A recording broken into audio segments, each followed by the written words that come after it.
Good evening. The Middle East is at a crossroads. The world is witnessing one of the most dramatic escalations in decades, a conflict that is reshaping regional power dynamics, testing U.S.-Israel alliances, and leaving the future of Iran's leadership in uncertainty. From the skies over Tehran to the deserts of Iraq and the corridors of Washington, events are unfolding at a pace few could have predicted. In the last 72 hours alone, massive airstrikes, precision drone attacks, and strategic bombing campaigns have changed the calculus for nations and civilians alike. Tonight, we break down the latest developments, from battlefield realities and preemptive strikes to political maneuvering and international fallout. For Western viewers seeking clarity on a complex situation, we'll explore not just what happened, but why it matters. In a striking address from the Oval Office, President Donald Trump declared that the U.S. and Israeli joint offensive had effectively neutralized much of Iran's military power. Using terms like knocked out, Trump portrayed the strikes as decisive, claiming that Iran's air defense systems, radar networks, missile launchers, and even naval assets had been severely degraded. Trump framed the operation as both necessary and preemptive, suggesting that delaying action could have allowed Iran to strike U.S. forces, Israel, and regional allies. He said, "We've just about knocked out their capabilities. They won't be able to threaten anyone for some time." They have no air detection. That's been knocked out. Their radar has been knocked out. And just about everything's been knocked out. Officials emphasized that Trump's decision was based on intelligence showing Iran preparing offensive action. Yet critics, both domestic and international, raised concerns about the scale of destruction, civilian casualties, and the legality of preemptive strikes under international law.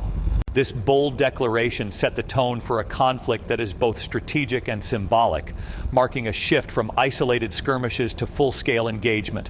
But the human cost of these strikes quickly became apparent. Casualty estimates suggest that over 1,000 Iranian military personnel have died in the opening phases of the operation.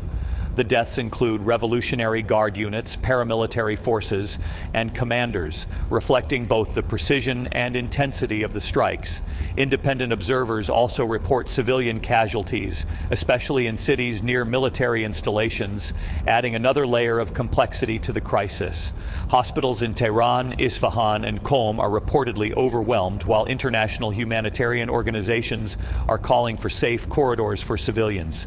This mounting toll illustrates the dual reality of modern warfare. The destruction of strategic targets comes with collateral human costs, creating moral and political dilemmas for both the attackers and the international community. And then came one of the most symbolic strikes yet, a direct hit on Iran's political decision-making. In a calculated escalation, Israel targeted the Assembly of Experts in Qom, the body responsible for choosing Iran's next supreme leader. Reports indicate that the strike occurred while members were convened, highlighting the precision intelligence capabilities Israel has claimed. Iranian media have given conflicting accounts. Some describe the building as a secondary facility, others report structural damage and casualties among clerics. Regardless, the attack sent a clear message. Israel is willing to target both military and political command structures. For a Western audience, this underscores a shift from tactical engagement to strategic messaging, signaling to both allies and adversaries that the coalition can reach the highest echelons of Iranian governance. This raises the urgent question: who now will replace Ayatollah Khamenei? Well, most of the people we had in mind are dead. So, we had some in mind from that group that is dead. And now we have another group. They may be dead also. With Khamenei reportedly dead, Iran's leadership faces its most consequential succession since the 1979 Islamic Revolution. According to Iranian law, the Assembly of Experts must appoint a new supreme leader. Leading candidates include Mojtaba Khamenei, the late Ayatollah's son, reportedly supported by IRGC factions. His rise would mark a rare dynastic shift in the Islamic Republic. Ayatollah Alireza Arafi, a senior cleric seen as a stabilizing choice within the religious hierarchy. Gholam Hossein Mohseni Ejei, the hardline judiciary chief, backed by conservative factions. Interim governance is managed by a three-person council, including the president, the judiciary chief, and a senior cleric tasked with maintaining continuity amid war and chaos. Analysts warn that the succession process is vulnerable, given ongoing Israeli strikes and internal unrest. For Western viewers, this is not just a domestic Iranian issue.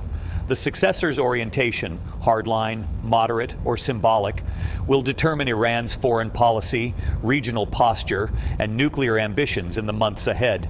Meanwhile, U.S. forces are actively hunting Iran's remaining offensive capabilities. The United States Central Command has intensified operations to track and destroy Iran's mobile missile and drone launchers. Unlike fixed bases, these mobile units can relocate quickly, making them difficult but critical targets. Admiral Brad Cooper emphasized that these operations involve dynamic targeting, constantly monitoring movements to neutralize threats before they can launch attacks. Over 2,000 targets, including missile platforms, air defense systems, and command centers, have already been struck. This demonstrates a sophisticated military approach, combining air power, intelligence, and electronic surveillance to reduce Iran's operational capabilities without triggering broader escalation prematurely. Yet Iran is retaliating, expanding the conflict beyond its borders. Iranian drones struck near the U.S. consulate in Dubai, sparking fires but causing no casualties. The attack highlights Tehran's willingness to project force beyond its borders, targeting both U.S. personnel and allied infrastructure. Such attacks are designed to signal capability, instill uncertainty, and complicate coalition planning, even if the physical damage is limited. Regional capitals are now on high alert, with air defenses scrambled in the Gulf and embassies reviewing security protocols. The strikes escalated further, hitting American intelligence operations directly. A suspected Iranian drone targeted the CIA station inside the U.S. embassy in Riyadh, causing structural damage and a small fire. No casualties have been reported, but the attack is symbolic. It represents a direct challenge to U.S. intelligence presence in the Middle East. Officials are treating this as a major escalation, signaling Tehran's intent to retaliate strategically and psychologically, rather than simply striking battlefield targets. As regional players take notice, Saudi Arabia considers joining the conflict. Reports suggest that Saudi Arabia may soon deploy its air force in coordination with U.S. and Israeli operations. With F-15s and Eurofighter Typhoons, Riyadh has the capability to strike deep into Iranian territory.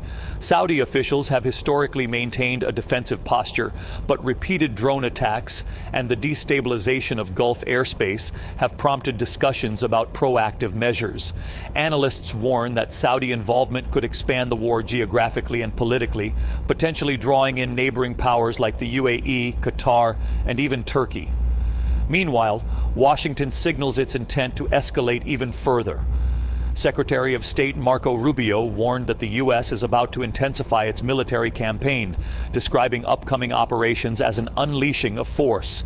He emphasized targeting Iran's missile programs, drone squadrons, and command infrastructure, marking a shift from selective strikes to sustained high-intensity pressure. Rubio's statements also serve a domestic narrative purpose, framing the U.S. as decisive and proactive, while pressuring Congress and allies to support ongoing operations. You're about to see, we're going to unleash Cheng on these people in the next few hours and days.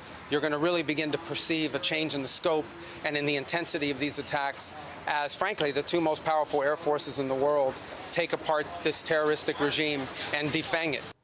Trump is also actively coordinating with regional allies. Trump held calls with Kurdish leaders Masoud Barzani and Bafel Talabani, exploring the possibility of Kurdish participation in ground operations along the Iran-Iraq border. Kurdish fighters control strategic terrain and have historical knowledge of Iranian border areas, which could prove valuable for intelligence and tactical purposes. This outreach is a calculated risk. While leveraging Kurdish forces could pressure Iran internally, it also raises the potential for regional complications with neighboring states such as Turkey and Syria. Meanwhile, U.S. officials continue to escalate the rhetoric. Rubio sharply criticized the Iranian regime, calling it run by lunatics, and describing leaders as driven by fanatic ideology and nuclear ambitions. This language reinforces the moral and strategic justification for the U.S. offensive and underscores the administration's framing of Iran as a global threat. They have an ambition to have nuclear weapons. They intend to develop those nuclear weapons behind a program of missiles and drones and terrorism that the world will not be able to touch them for fear of those things. And this is the weakest they've ever been. Trump echoed this reasoning, framing preemptive strikes as necessary. Trump justified the strikes as preemptive, claiming intelligence indicated Iran was preparing to attack U.S. forces, Israel, and allies. Preemption, he argued, was necessary to prevent catastrophic escalation and protect strategic interests in the region. It was my opinion that they were going to attack first. They were going to attack. If we didn't do it, they were going to attack first. I felt strongly about that. Critics argue this raises legal and ethical questions under international law, while supporters emphasize that it aligns with long-standing U.S. defense doctrine. With justification established, the U.S. and Israel moved to a historic joint strike. In Operation Epic Fury, U.S., Roaring Lion, Israel, hundreds of strategic and tactical targets were hit across Tehran, Isfahan, Qom, and Karaj. Military intelligence, missile launchers, command centers, and leadership compounds were targeted. Reports indicate Ayatollah Khamenei and senior security officials were killed, delivering a historical blow to Iranian leadership. The operation represents one of the largest coordinated U.S.-Israeli military efforts in recent history, signaling the start of a new phase of war in the region. The aerial campaign intensified even further with heavy bombers deployed. Strategic bombers, including B-1B Lancers, B-2 Spirits, and B-52 Strato Fortresses, joined fighter jets and cruise missiles in a large-scale aerial offensive. These bombers delivered precision-guided munitions against missile factories, air defenses, and command hubs deep in Iranian territory. Analysts note that this bombing demonstrates both technological reach and strategic intent, combining stealth capabilities with long-range saturation strikes.